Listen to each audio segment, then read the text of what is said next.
राव शिंदे कोल्हापूरचे अध्यक्ष आणि अजितदादा हे आमचे उपाध्यक्ष महाराष्ट्राचे साखर आयुक्ताकडे गेलेले होते. त्यांनी या दोन प्रश्नाबरोबर काटामारीचा हे विषय तिथं काढलेला आहे आणि त्यांनी वेळ दिलेले आहे की तुमच्या सोयीने एकदा निवांत या, आपण या सगळ्या काटामारीचा पण बंदोबस्त करू, अशी भूमिका आज साखर आयुक्ताने घेतलेली आहे. त्या इथं येऊन शांततेच्या मार्गाने आपण आपले सगळे प्रश्न जवळजवळ सोडवलेले आहेत. पण हे जर का लबाडीला आले, कारण मुख्यमंत्र्यावर आमचा भरोसा नाही राहिला.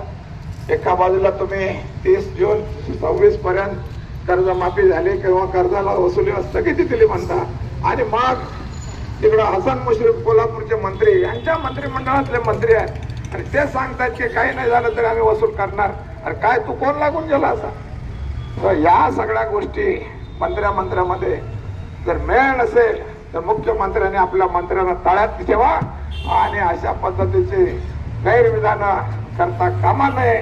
म्हणून आज आम्हाला साखर आयुक्ताकडनं सगळ्या कारखान्यांना पत्र घ्यावं लागलं की कोणाही शेतकऱ्याचं कर्ज त्याच्या ऊस बिलातनं आम्ही वसूल करणार नाही, अशा पद्धतीचं लेखी पत्र आपण घेतलेलं आहे. अरे बोर्ड आता तर पोलीस भावांच्याकडे आपण सोपवलाय बोर्ड, बँकाने आमच्या संमतीने लागलेला आहे आणि त्याची जबाबदारी त्यांच्यावरच टाकलेली आहे. तो बोर्ड आता निघत नाही, तुम्ही काळजी करू नका. इकडे मराठवाड्यात आपण सर कुठे आहेत त्या धरणावर आपण एक झेंडा लावला होता. कुठलं उदाहरण होतं ते?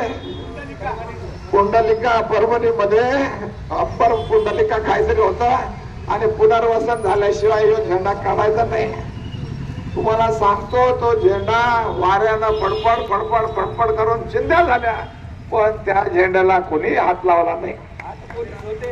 म्हणजे जालन्याचे 4, परभणीचे 4 असे 8 पोलीस तिथं त्या झेंड्याला राखायला होते.